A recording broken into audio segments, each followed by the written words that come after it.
A human body does not belong inside an abandoned water tank. It does not belong in the dark, sealed away from the world, left to the slow, silent processes of decay in a forgotten corner of the woods. Yet, that is where the story of Daniel Miller ended, and where the final, terrible truth of his disappearance began. For 6 years, he was a ghost, a face on a missing person poster tacked to telephone poles and community center bulletin boards across eastern Tennessee. Then, on a humid August afternoon, a pair of scrap metal workers cut into a relic of a forgotten age and found him. The discovery was not an end to the mystery, but the beginning of a far darker one. Daniel Miller was 38 years old, an accountant with a quiet disposition and a love for the unassuming beauty of the Appalachian foothills. He was not a daredevil or an extreme adventurer. He was a husband, a son, and a man who found solace in the simple act of walking among trees. His wife, Sarah, often joked that he was more at home with the rustle of leaves than the clatter of a keyboard. On a crisp Saturday morning in early October, he planned to indulge that preference with a day hike in the Cherokee National Forest, a place he had visited half a dozen times before. The plan was simple, almost mundane. He would drive to the Big Frog Wilderness Trailhead, hike the 9-mile loop, and be home in time for dinner. He had packed a light lunch, 2 bottles of water, and his digital camera, an old but reliable device he used to capture images of wildflowers and interesting rock formations.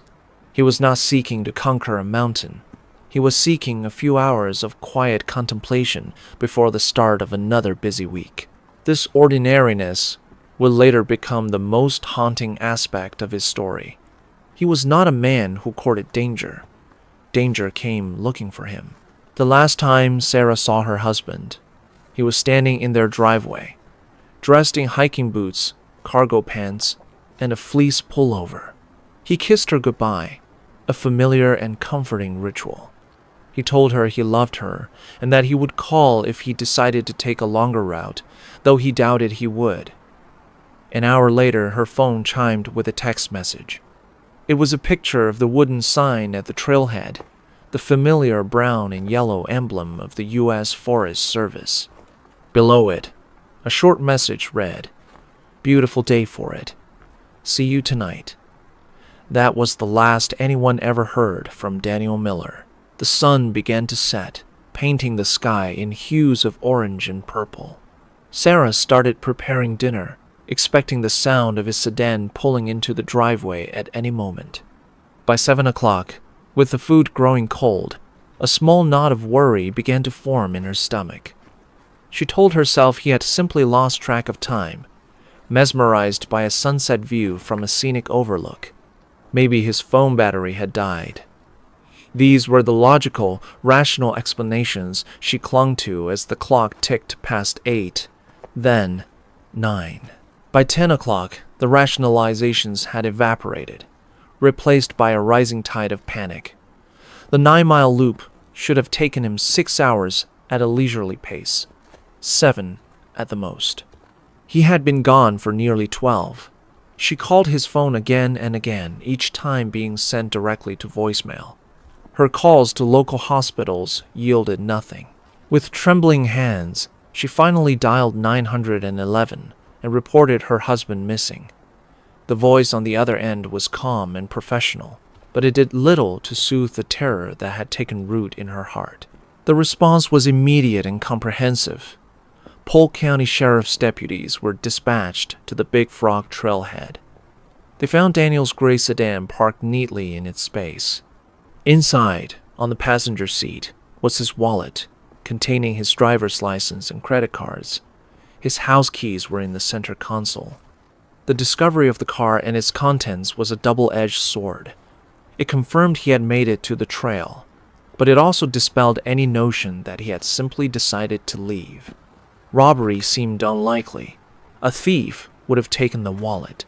A man planning to start a new life would have taken it with him.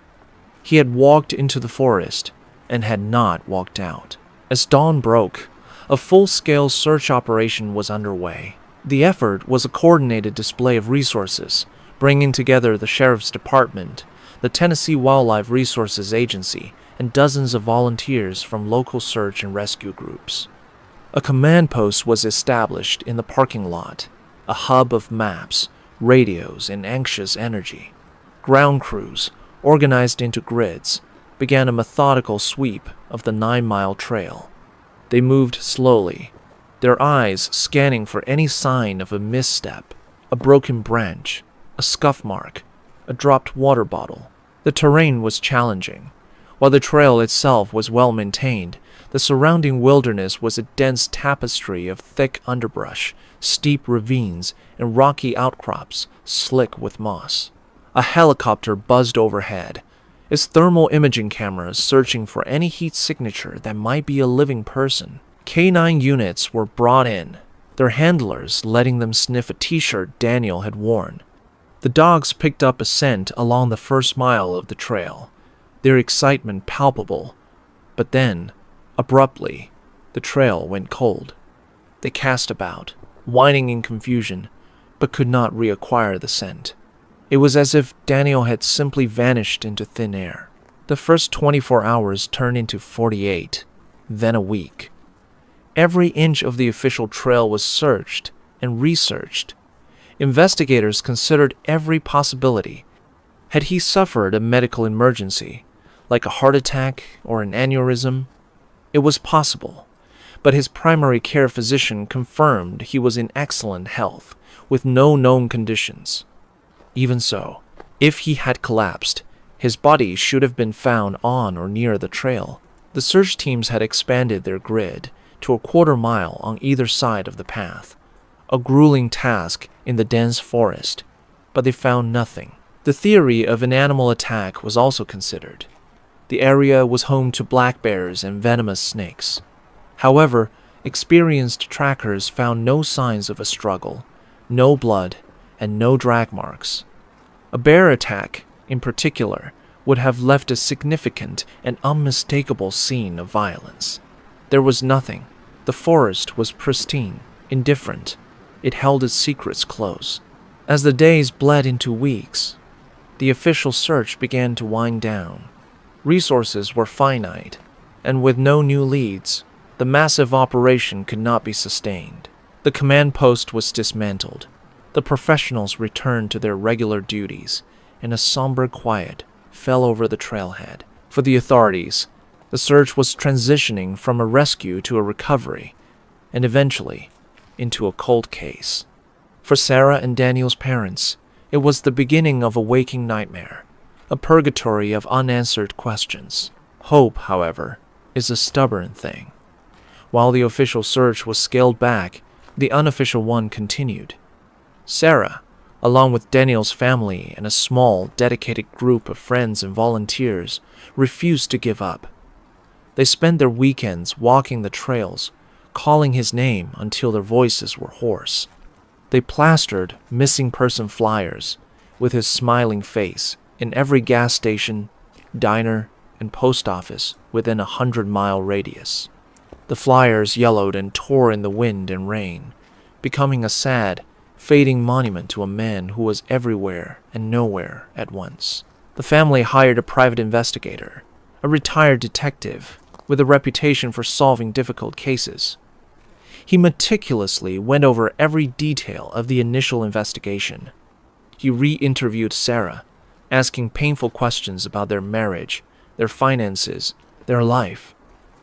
Was there anyone who would have wanted to harm Daniel?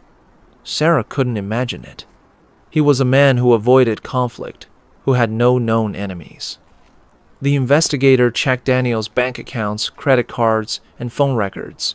There had been no activity since the morning he disappeared. He had not emptied his savings or made any unusual calls. The theory of a planned disappearance crumbled under the weight of digital and financial silence. The private investigator's report, delivered to the family 3 months later, was a thick document filled with maps, timelines, and interview transcripts. Its conclusion was grim and unsatisfying. It stated that while the possibility of an accident could not be entirely ruled out, the complete lack of physical evidence made it unlikely. It concluded that the most probable scenario, however unsupported by direct evidence, was that Daniel Miller had met with foul play at the hands of an unknown person or persons. The report offered no suspects and no further avenues of investigation. It was another dead end, another confirmation of the void. 6 years passed. The world moved on, as it always does. The seasons changed, turning the leaves from green to gold to bare, and back to green again. For Sarah Miller, time had become a flat circle of grief. The sharp agony of the initial loss had subsided into a chronic, dull ache. She lived in a state of suspended animation, unable to declare her husband dead, unable to fully believe he was alive. His clothes still hung in the closet.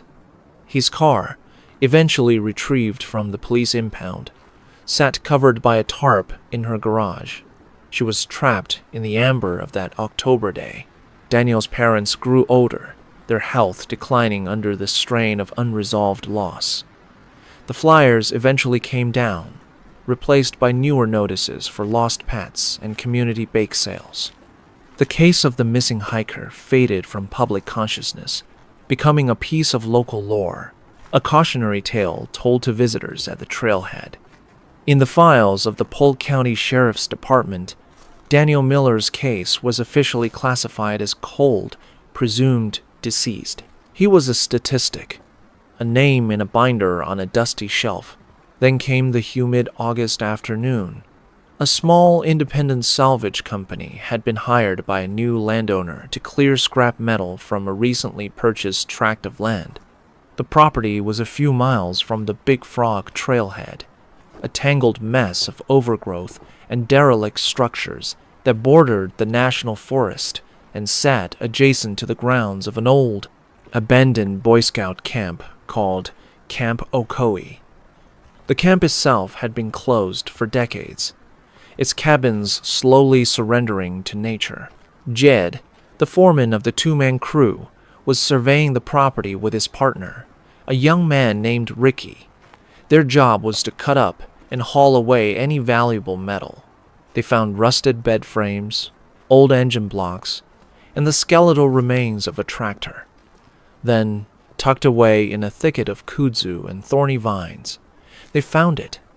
It was a massive, cylindrical steel tank, standing about 15 feet tall and 8 feet in diameter. It was dark green, its paint flaking away to reveal a deep layer of rust. It was a water-cooling tank, a relic from some long-forgotten industrial or agricultural operation that predated even the Boy Scout camp. It was a significant find for the salvage crew. The steel was thick, and the tank would fetch a good price. The main access hatch at the top was covered by a heavy, rusted lid that was not bolted down but was too cumbersome to lift easily. The easiest way to deal with it was to cut it into sections. Jed fired up his oxyacetylene torch, the flame hissing to life with a sharp pop. He began cutting into the side of the tank, about halfway up. The torch sliced through the weathered steel, sending a shower of orange sparks into the humid air. As the metal gave way, a strange, foul odor wafted out from the opening. It was sweet and sickening, the smell of advanced decomposition. Jed pulled his torch back, exchanging a worried glance with Ricky. They had found dead animals in old structures before raccoons, opossums, but this was different. It was heavier, more pervasive. Cautiously, Jed used a long piece of rebar to pry at the section he had just cut. The steel panel groaned and fell inward with a loud clang, revealing the dark interior. Inside, lying in a heap at the bottom of the tank, was a human body. The dry, sealed environment had prevented the normal course of decay. The remains were partially mummified, the skin drawn taut and leathery over the bone. The body was fully dressed in what were clearly hiking clothes, cargo pants, and the remnants of a fleece jacket, now rotted and discolored. A few feet away lay a mud-caked backpack. The scene was utterly grotesque and deeply perplexing. This was not a place a person could have accidentally fallen into. The opening at the top was too small and too high off the ground. Someone had been put here. Jed stumbled back from the tank, his face pale, and immediately called the police. The discovery sent a shockwave through the quiet community. The Polk County Sheriff's Department secured the scene, and soon, agents from the Tennessee Bureau of Investigation were on their way. Forensic specialists arrived and began the grim, meticulous task of processing the scene. The tank was carefully cut open further to allow for the removal of the remains and any other evidence. The body was respectfully bagged and transported to the medical examiner's office in Nashville. The backpack was also collected, its contents sealed in evidence bags. The news reached Sarah Miller through a phone call from a detective she hadn't spoken to in years. He was gentle, but direct. He told her that human remains had been found and that, given the location and the clothing, they believed it might be Daniel. The news was a physical blow. For 6 years, she had lived with a sliver of impossible hope. That sliver was now extinguished, replaced by the cold, hard finality of death. At the medical examiner's office, the work of identification began. The condition of the remains made visual identification impossible. The examiner turned to dental records, comparing the x-rays on file from Daniel's dentist with the teeth of the deceased. The match was perfect. After 6 long years, Daniel Miller had been found, but the identification was only the first answer. The autopsy would provide the most critical one. The medical examiner, a seasoned professional named Dr. Evans, conducted a thorough examination. He documented the state of mummification and the clothing. Then he began to examine the skeleton. He found what he was looking for nestled in the throat. The hyoid bone, a small, U-shaped bone in the neck that supports the tongue, was fractured. It was a classic, telltale sign of manual strangulation. It was an injury that could not be caused by a fall or any other type of accident. Dr. Evans found something else. There was a hairline fracture on the posterior of the skull, consistent with a significant blow to the back of the head. Daniel Miller had not gotten lost. He had not suffered a medical event. He had been murdered. The blow to his head may have incapacitated him, and the strangulation had finished the job. The case was now officially a homicide investigation. The focus of the TBI shifted dramatically. The central question was no longer, where is Daniel Miller, but who killed him and put him in that tank? The location of the discovery was the only new lead they had. Detectives began by pulling the property records for the land where the tank was found. They traced the ownership back through the decades. For the last 42 years, the parcel of land had been owned by one man, Arthur Wallace. Detectives began digging into the life of Arthur Wallace. What they uncovered was a portrait of a deeply isolated and paranoid individual. Wallace had died of a heart attack just over a year before the discovery of Daniel's body. He had been 78 years old. He had lived his entire life on that piece of land, inheriting it from his father. He never married and had no children. The few locals who remembered him described him as a recluse, a hermit who was intensely private and hostile to outsiders. The most significant information came from interviews with other hikers and a former forest ranger. Arthur Wallace's property directly abutted the Cherokee National Forest. Over the years, there had been several informal complaints about him. Hikers who had accidentally strayed from the main trail onto his land reported being aggressively confronted by an old man with a shotgun, who would scream at them to get off his property. He was known for his paranoid rants about the government and city folk trying to steal his land. He had once been questioned by deputies after threatening a pair of bird watchers, but with no physical assault, nothing had come of it. A chilling theory began to form in the minds of the investigators. Daniel, An infrequent visitor to that specific trail could have easily taken a wrong turn. Perhaps he had followed a deer path, or was trying to get a better angle for a photograph, and had unknowingly crossed a poorly marked boundary onto Arthur Wallace's land. There, he would have encountered the volatile and territorial owner. An argument could have ensued, escalating with terrifying speed. With Arthur Wallace deceased, a direct confrontation was impossible, but his property remained. Detectives obtained a warrant to search the dilapidated cabin where Wallace had lived and died. The cabin was exactly as he had left it, a time capsule of paranoia and decay. The windows were covered with plywood from the inside. The front door was reinforced with multiple locks and a heavy wooden bar. Crude, hand-painted, "No trespassing," and "Trespassers will be shot" signs were nailed to trees all around the small clearing. Inside, the cabin was a hoarder's den. Stacks of yellowed newspapers reached the ceiling. Shelves were crammed with hundreds of canning jars filled with murky, unidentifiable liquids.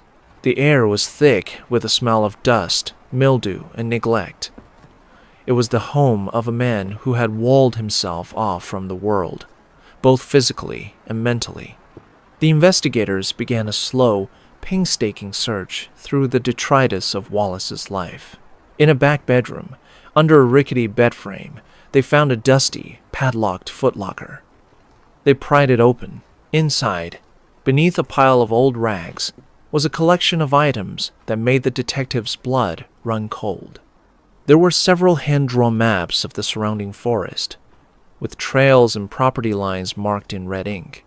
On one of the maps, a small circle had been drawn around the location of the old water tank. Next to it, Wallace had written a single word: hiding. Beneath the maps was the final, irrefutable piece of evidence. It was Daniel Miller's digital camera. For 6 years, its contents had been a mystery. A detective took the camera back to the lab. The battery was dead, but the memory card was intact. The technicians carefully charged the battery and turned the camera on. They navigated to the photo gallery. The images were a heartbreaking chronicle of Daniel's final hours. The first few photos were of the trailhead, the trees, a stream. There were close-ups of a bright red cardinal and a delicate lady's slipper orchid. There were the photos of a man at peace, enjoying a beautiful day in nature. Then, they came to the final picture. It was different from all the others. It was blurry, chaotic, and filled with terror. The image was a close-up of a man's face, weathered and deeply wrinkled, twisted in a mask of pure rage. His mouth was open in a silent yell. His eyes were wide with fury. He was lunging toward the camera. It was the face of Arthur Wallace. The photo was the last thing Daniel Miller ever saw. It was the image of his own murder approaching. The camera provided the what. The why was pieced together from the other evidence and from the re-examination of old reports. The investigators could now construct a clear narrative of that tragic day. Daniel had wandered off the trail. He had crossed onto Wallace's land. The paranoid and belligerent Wallace, perhaps believing Daniel was a government surveyor or some other agent of the outside world he so despised, confronted him. The argument escalated. Wallace, in a fit of rage, struck Daniel from behind with a heavy object, perhaps a rock or a thick branch, causing the skull fracture. Then, to ensure his victim was dead, he had strangled him. Faced with the consequences of his actions, Wallace's paranoid mind went into self-preservation mode. He needed to hide the body. He dragged Daniel's corpse through the woods to the old cooling tank, a place he knew intimately, a place no one would ever think to look. Using a ladder or by climbing the attached piping, he had managed to hoist Daniel's body up and drop it inside. He then placed the heavy lid over the opening and walked away, confident his secret was safe forever, sealed in a tomb of rusted steel. He likely retrieved the camera from Daniel's body as a trophy, a memento of his grim victory over a perceived trespasser, hiding it away in his footlocker. With the killer already dead, there would be no trial, no day in court for Sarah Miller and Daniel's family. The Tennessee Bureau of Investigation held a press conference. They laid out the entire sequence of events, naming Arthur Wallace as the sole perpetrator. They displayed a photograph of Wallace from an old driver's license, and it matched the terrifying face in Daniel's last photograph. The case of the missing hiker from the Cherokee National Forest was officially closed. The resolution brought answers, but it offered little peace. The knowledge of how Daniel died was in many ways more painful than the years of not knowing. He had not been the victim of the majestic, impartial wilderness. He had been the victim of a petty, senseless act of human violence. His life had been extinguished not by a fall from a cliff or the charge of a wild animal, but by the bitter, hateful paranoia of a lonely old man. The motive was as banal as it was evil. He had stepped on the wrong patch of dirt. For Sarah, the discovery in the tank was the end of one kind of suffering and the beginning of another. She could finally lay her husband to rest, but she would be forever haunted by the image of his final, terrifying moments, captured by his own camera. Daniel Miller had gone into the woods seeking tranquility and found a hidden monster. His story serves as a chilling reminder that the greatest dangers often lie not in the untamed wilderness, but in the dark, unexplored corners of the human heart, just beyond the edge of a well-marked trail.